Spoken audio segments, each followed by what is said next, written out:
Okay. Obviously, our second home game and another terrific environment. I thought the fans were fantastic. The students were great. And I thought that really gave us an opportunity early.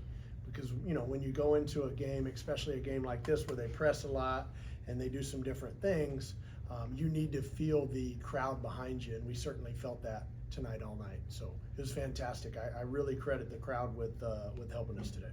You mentioned the press there. How did you feel like you guys handled that over the course of the game? Yeah, I thought we did well. I mean, we had 1 turnover in the first half, and we had 8 in the second half for 9 total, obviously.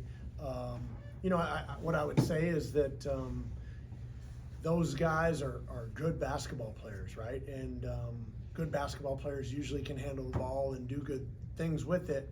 But I thought for the most part, for about 36, 37 minutes, we stayed within the framework of what we were trying to do. The thing about playing A&M and buckyball, it seems to me, is they want chaos. And they try to create chaos, and we tried to eliminate chaos and stay true to what we were supposed to do and how we were supposed to do it. And I thought our players did a good job there. You and Coach McMillan both kind of run these potent, high-powered offenses. Was the preparation for this game kind of like looking into the mirror almost? And how can you take that into your next few games? Yeah, I can't say looking in the mirror because they press. We don't press like that. But from an offensive standpoint, yeah, I think that we are similar in that regard. We both try to play an exciting brand of basketball. They shoot more threes than we do. He wants to shoot about half threes, and I don't. I want to shoot about a third, maybe a little more than that. But nonetheless, I thought because of the way that we play and the pace that we play at, I felt like, and I hoped, I didn't know this going into the game, I felt like that we wouldn't tire out, right? Because we're used to playing at that pace. Whereas other teams that only, play 56 possession games, it's a little different. So, man, I mean, I thought it was a fantastic performance by the fellas. You've challenged your defense throughout the preseason to hold this team to 63 points on 32% shooting. Just what did you like about the defensive performance? Yeah, I thought that was really the key for us. I mean, obviously taking care of the basketball was big. We stopped them early on. We just couldn't get a dang rebound, right? And that was, if there was anything disappointing, I would say early on in the game, that was disappointing. But from, I don't know, about the 15-minute mark of the first half on, I think we out-rebounded them the entire rest of the game. And so that was obviously a big turning point for us. But our defense was good enough. Our boxing out and our rebounding was not. You had, on the 15 turnovers that you forced, it led to 27 points off turnovers, which is a big point of emphasis for you. What did you kind of talk about going into the game as far as the points off turnovers and things like that? Yeah, I mean, we obviously talk about trying to turn people over quite a bit. We're not nearly as extended as last year. Last year we really extended up the floor and denied a lot more. But I felt like with this game, there were certain guys that you could maybe plug the gaps more with. And then when they did drive the ball, that you would have an opportunity to attack the basketball. And I thought we did a pretty good job recognizing that. We left a few guys late in the game, and they missed wide open threes, which was disappointing. But again, the early on, I thought the first half set the entire tone.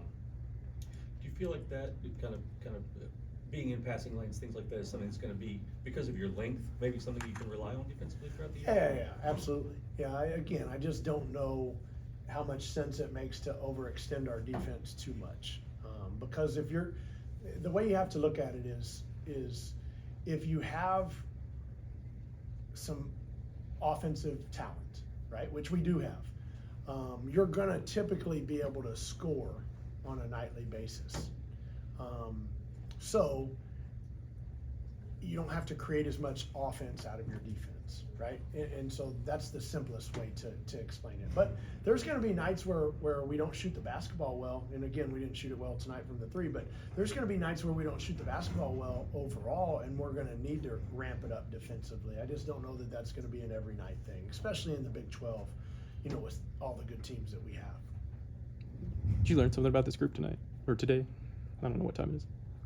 Well, I learned that Isaiah Coleman, Victorious Miller, Ryan Karate, Lefteris, Chris, like all those guys stepped up when Kanye went down, right? And they stepped up and helped with the ball handling responsibilities. I don't know if I'm missing anybody else, but they helped with the ball handling responsibilities, and I thought that was really impressive. And then, as we touched on a minute ago, I thought defensively our guys were hooked up and ready to go from the very beginning of the game, which was fun to see because that's where our growth needs to come from. I think when I saw Lefteris commit, I thought more center sort of thing, but he was dribbling the ball up the floor. He's playing on the wing a little bit. Just how versatile, I guess, is he? Yeah, I mean that's the disadvantage of me not allowing you guys into practice. Lefty's a guard more than he's a center by any means, and he he's always played like the 3 or the 4 professionally, and especially overseas. Those guys handle the ball quite a bit. So no, he's a good ball handler. We're glad to have him back, and I thought he played well tonight. You mentioned Kanye earlier. Do you have any updates on? I do not. It? I do not. And then same with Anthony. Anything there? Anthony's, it's not going to change. He's day to day. I mean, you as a coach, you just got to kind of evaluate and weigh. Like Anthony wants to play against Oral Roberts. He wants to play against Texas A&M. He wants to play against Prairie View A&M. But in my mind, right, I want him to play against Texas Tech and Kansas and Houston and those guys. And so we've got to get him healthy. And I know that our medical staff is working hard at that, but he's chomping at the bit to get back. So we'll see. Speaking of Isaiah and Lefty, it was their first games in an OSU uniform today. Just kind of, what did it feel like bringing them into the system, and especially kind of a raucous environment like it was today? Well, you probably need to ask them what they felt, but I thought that they both handled it well. I mean, Isaiah played in the Big East at Seton Hall, so he's been in some big environments, and Lefty played for, I don't know how to say it, Maccabi Tel Aviv or one of those, right? Like he's been in some really hard environments to play. So I think those guys, this is not anything that's going to overwhelm them by any means. Anything else for Coach? Along those lines with Isaiah in particular, being that it was his first one out this season, did it feel good to see him hit those couple of shots early? Yeah, I really thought the pull-up jumper was working for him, and I thought maybe get a couple more of those, but holy smokes, that dunk he almost made. I've seen him do some things in practice, but that one in the game, I was really, really impressed by that. But, he had 9 rebounds to go along with 15 points, and that's a point of emphasis with him. We always talk about rebounding and generating extra possessions. And tonight I thought he was very active on the offensive end, but also on the defensive end. So, he's a good player. He's a good player, and we're glad we have him on our team, that's for sure. I think Christian's led you guys in plus minus the first 2 games. We obviously see his scoring, his rebounding, his length. Just what does he do to impact winning? You know what, though? I'm gonna have to call you out on this one, Marshall. Victorious and Not Victorious. Christian. Oh, Christian and Victorious. Okay. Yeah, they were both plus 23. Yeah. Hold on. Did everybody see Victorious dive on the floor from the loose ball today? The crowd cheered him on. Cheered him on. He got a standing ovation. Mm-hmm. That was big time. I was proud of him. Because, again, all those guys diving on the floor for loose balls, it just shows how much they care about winning.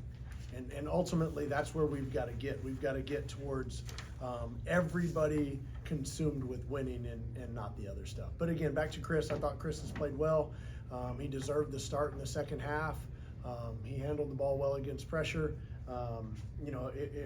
If there's any disappointment probably on his end is his rebounding, but he was active and he was in there trying to get them for sure. You mentioned A&M like to shoot a lot of threes. Was the goal to force them to shoot threes more? Because obviously the percentage wasn't great. So did you kind of play into that defensively at all? No, I wanted to limit the threes from certain people on their team. I thought Dominguez, Griffin, and Pop Isaacs are all terrific three-point shooters. And so we wanted to be there on the catch, and we wanted to make sure that we tried to eliminate them or at least contest them without fouling. We only fouled 1 3-point shooter, if I'm not mistaken, today, which is good. But no, I mean, when a team like Oral Roberts and A&M both shoot a lot of threes, they're dangerous because obviously, as I say it all the time, 3's more than 2, right? And especially on the road, that can be an equalizer. All right, guys, thanks so much.